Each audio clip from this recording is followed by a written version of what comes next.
Hello, magandang umaga po sa inyo lahat. This is Melvin Soto po ulit. Nandito ako ngayon sa party ng outside siya ng Montreal. Dito kami sa McDonald's kasi meron kami mimit na Pilipino dito. Good thing meron kami nakilalang mga Pilipino dito na galing ng Pilipinas. 6 months pa lang sila dito. Pero syempre wala silang ka-idea dito sa Quebec. So kami naman marami ng idea sa Quebec, sa Canada. So gagayad namin sila para matulungan namin mga kapwa natin Pilipino po dito or sa mga nanonood na non-Filipino here.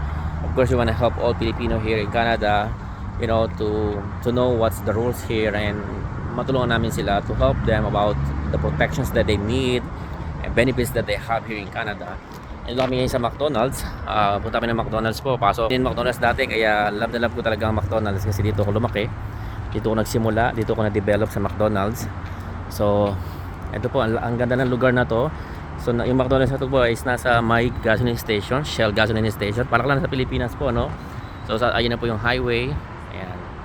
So dito po marami po mga puti na kumakain talaga dito. Di natin kilala ng McDonald's. Pero wala po dito yung chicken joy. Wala po yung chicken dito, no? Chicken crispy. Wala po dito yung chicken, wala pong rice dito. Puro burgers lang po. Puro burgers po sila dito.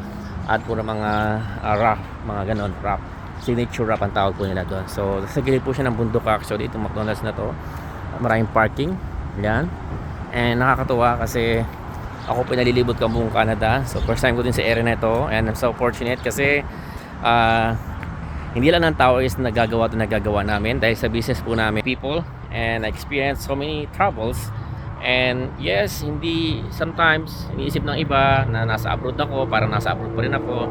Pero kasi yung ginagawa ko na to is not just to earn money, is to help and to protect many people. And para din po maging biyaya kami sa kanila kasi nabiyaya namin sila, mabibiyayaan din po ng Panginoon.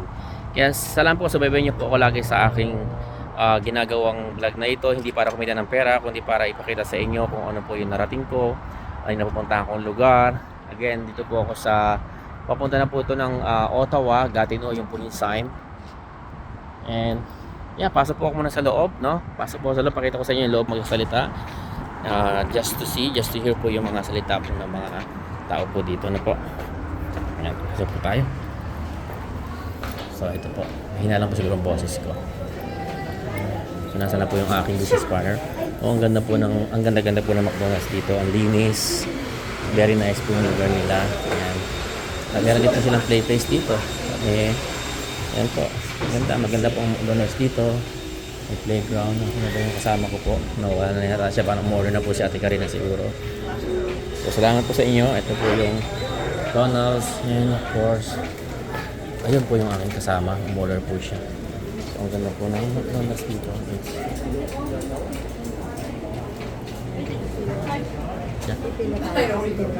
Pipila sila.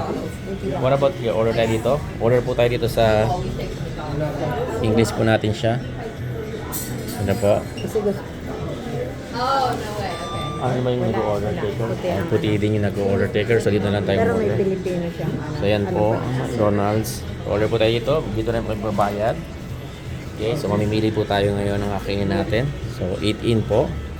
So gagayad ko po yung aking business partner, yung driver ko po. Yan po.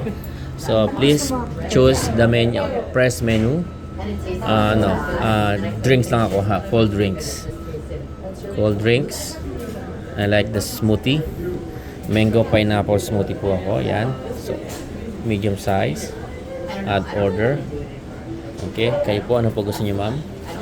Ano yung junior burger? Chicken burger. So, Junior, yan. yung maliit lang. Yung maliit lang po. Spice. Ito, junior. Yan. Junior lang po siya. Gawin nating meal para yung price, no? Hati na tayo sa price. Sige. Okay. Tipid-tipid pa minsan. Medium price. Anong drinks mo po? Ano meron? What would you like? Any drinks po. Choose po. Kung ano po gusto niyo drinks, ate. Gusto niyo ba ng hot drinks, cold drinks, Yung water, cold drinks, ayan. Smoothies. Ayoko. Ano gusto mo? Meron ditong... Strawberry banana, masarap to. Hindi, ayoko nag-smoothie. Meron Milkshake. parang passion. Ito. Peach mango, fruit splash. Yes, Okay. bago pakanig yan. Yeah. Medium size. Okay. So, okay na po tayo. Ate. So, ready nyo na po yung pambayad ninyo po, ma'am. Okay. Diba, may driver na ako, may tagabayad pa ako. Diba? sabi ko, ay, Not sorry today. naman po. Sinasuggest po. Wala daw po siyang pambayad, kaya ako magbabayad. Uy, ang wallet ko pala nasa sasakyan. O, ako na po magbabayad kasi wala na po siyang pambayad ng Hindi, ang sasakyan. wallet ko nasa sasakyan. Ganun po talaga yung mga technique po ng mga Pilipino. So ito po, magbabayad po ako dito. Sagit lang po kunin ko lang po yung aking pambayad. Maganda dito, itatap lang po natin siya. Ayan, itatap ko lang po yung card ko dito. Kaya mababayaran ko na po siya. Ayan. So okay na po yun. Ganoon lang po siya kabilis. Ayan, please wait daw po. And then, approve na siya. So then, kunin ko yung resibo po. Okay. And then, sabi dyan, pick up at the counter. So, dala na po kabilis. And then, kagandahan to, itong resibo po na ito, pwede ko siyang gamitin as my business expenses po. Dahil sa business na to, so it means delete po yung binabayaran kong tax dito sa government. So, we pay taxes po dito, pero dahil meron akong expenses sa business, so, I literally can write off itong na to. So, ngayon din ko po yung number ko na tawagin po dun sa screen. Yeah, sa screen. So, may Pilipino po dito na si Sir. Ayun po yung mga Pilipino. Ismael, babae ba si Ismael? Ilang Wala. naman, Ismael Concepcion. Ismael nga pala. Naman Ismael naman. Yan po. Sa mga kapangarap ay again, kakain muna po kami. Miss ko na rin yung McDonald's po. Ang sarap yung first price ng McDonald's. And of course, yung smoothie na miss ko din po yan. So, hindi lang kami ng couple of minutes po dito para mag-isip po namin yung orders. So, kasapin namin mga Pilipino po dito. Dalawa po yung Pilipina nandito, nagtatrabaho. Okay, salamat po and have a good day everyone. God bless.